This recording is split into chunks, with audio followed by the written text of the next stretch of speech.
Hi everybody, today we're taking stock, where we were, where we are, and where we're heading.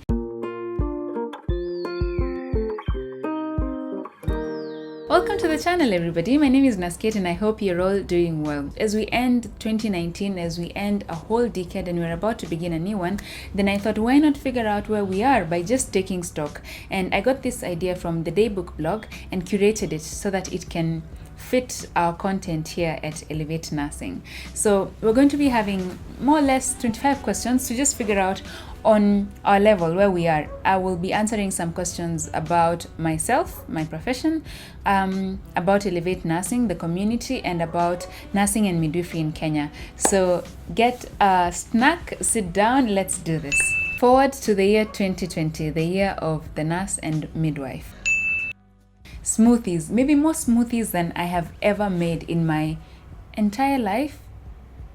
Yes, more or less I'm trying my best to have a smoothie a day. Why? Because it really helps with rehydration between night shifts. You can put in as many fruits and vegetables as you would like, and that way you can have as many vitamins and minerals as you can between shifts, and it really helps to keep you going. Weekly meal plans, and that's the same idea I'm hoping to have with the smoothies, because I have been doing lots of night shifts, so my meal plans have just gone off the rails. So now I'm trying my best to cook for 3 days or 4 days up ahead, so Sundays all the way up to Wednesday or Thursday. Unadulterated coffee, which is basically unadulterated being black coffee, no sugar. Rather, just done reading this book, When Breath Becomes Air by Paul Kalanithi. It's quite a deep book, very brave, quite honest, does a lot to your empathy. Yes. So this is what I'm just done reading. I finished reading it this morning. We got a few reviews on Instagram. And if you're not following on Instagram, please do. We are at Cardiac Kate. So we got a few reviews of people who have read it and those who haven't, their opinions on it, and I'm hoping we can do a book review very soon, because this is a very deep book and means a lot to people in healthcare and anybody who is not, because at some point in our lives we are patients. So this is a really good book also. So I will today for sure I will start reading this book, This Is Going to Hurt by Adam Kay. I'm told it's quite funny. I read a few reviews before and I don't even want to touch it because Paul Kalanithi is still simmering within me. As well, there is this one by Akweke Emezi. I have looked for this book for the longest time, read just a small excerpt from, I believe, the New York Times. Yes, they did an interview. And Akweke is a very interesting writer. I believe this is her first book, and I have been following her on social media. Her story is quite interesting. She's a fictional writer, but her experiences, her personal experiences, and how they juggle and mix in with what she writes makes this book very, very interesting. So I will give you guys a review of this, but I will be reading this one next. To stitch more before the holidays end and towards the beginning of the year. I find that practicing just to stitch wounds and cuts is quite relaxing. So I really want to do that more. The feeling after a long run. I haven't gone for a really long run in a while. I had an injury and now I don't have the injury anymore, hopefully. And I went for a run maybe 3 days ago. The feeling is amazing and I cannot wait for the next long run, with the idea of hosting a live quiz night on Instagram and on the website cardiacate.com. So the idea is to have a quiz night and then a live quiz night, and then that way we can all practice and keep our skills and knowledge at our fingertips, particularly helpful to anybody who is doing their licensure exams, to students, and just the professional way of maintaining knowledge, and remembering things quite fast. less time on infusions, and not only infusions, but what I mean is reconstituting infusions over and over again. So what I do is double strength infusions, recalculate the dosage, and yeah, so it saves you a lot of time. If you work in critical care, ICU, CCU,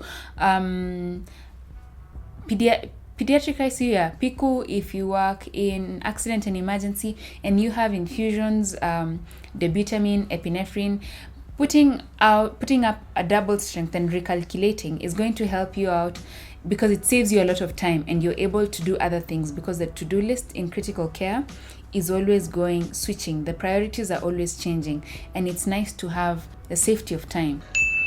Finding more books around healthcare. So apart from these books, there is another one by a midwife from Somaliland, and she has a hospital, and the story explains where she started from all the way to having the hospital.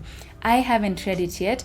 I was going to get it this month, but I thought no, let me finish these 2 books and then I can get it. So I really look forward to that, and I'm so happy that I'm finding more and more books related to healthcare. And you guys, please, if you know any books written by healthcare professionals and for healthcare, not the Bruna and Suda type of textbook of medical surgical nursing. Somebody might try to do that. And stories and just experiences of healthcare professionals, I would like to read more of those. So I'm enjoying finding them. It's going to be an interesting my free time is going to be occupied constructively with these books. That more nurses and midwives are taking control of these professions from a young professional age, and that we are changing the narrative of nurses eating their young. How? I know nurses who are shaping healthcare through midwifery, mental health, community health, accident and emergency, and they're at different levels in terms of policy making, in terms of interacting on a daily basis, primarily with the patients at home and within their communities. So that is becoming quite pronounced, and it was quite pronounced in this year 2019. Maybe it has happened before, but social media has made it louder and has put it out more. So I'm happy that we are doing that as nurses and midwives. And I'm also happy that the seasoned professionals are mentoring more, on a very active basis. For health informatics to take concrete shape, and we can have digital codexes, that we are connecting more as nurses and midwives across the continent, and we have associations and all that for the East and Central Africa, for North, for the Southern Africa region, but generally that we are able to contact each other separate from these associations as friends on social media and just peers at that level. To add new qualifications and new skills to my portfolio on an annual basis is quite useful when it comes to making you a dynamic healthcare professional, and it keeps you going, it charges on your curiosity. That I'm injury free, and with that we can have a solid fitness for nurses group in the year 2020. We were going to run a marathon this year, but that did not work out due to some logistical reasons. So I hope that next year we can do that, the Stanchart Marathon or whichever marathon you'd like, because fitness for nurses as we go on, nurses and midwives here, is something that will not only strengthen our friendships and make us closer, but it also energizes us, so that when you go to work, we might not have the usual back pains and aches here and there, and it's just a nice way to interact with each other on a weekly basis. If we're going to do it on a weekly basis, if we're going to do it monthly, I just hope to have a fitness group that is made up of nurses and midwives. Scrubs. Some of the most comfortable scrubs I have worn in the recent past, and they are quite stretchy, not too tight. So yeah, quite comfortable scrubs. That lately we wear scrubs more. At the weather, it has been so kind. I like the cold weather, and it has been quite cold. Rains overnight, it's a bit shiny during the day, and just allows us to go to work. Rains when we're at work, stops raining when we leave. It's now stormy. An espresso machine, one that I can brew my own coffee at home. Espresso, cappuccino, those are my main hits, and I really need this machine. This antibacterial hand sanitizer, yes, it is vanilla berry sorbent by Pocketback, and I usually use it particularly when I am leaving work. It does something, the smell is quite strong, and it does a lot to just help you disconnect and get into a new sphere as you leave the hospital. It's almost finished. I hope to get some soon, but I enjoy the smell, and it's what I have been smelling most of this morning. That fear is not propofol, and it's not paralyzing. It's more so catapults to take you forward, to energize you. About tomorrow, we're going to be having the final lunch for Elevate Nursing and the people that we work with in Elevate Nursing. And I'm thinking about the food, oddly. And just the conversation, the things that we're going to be talking about, and just we're just going to sit together and laugh and eat. And that's what I'm actively thinking about, as well what I'm going to wear, but mostly the food that we're going to eat. So thankful to everybody that has made this decade possible in the way that it has been.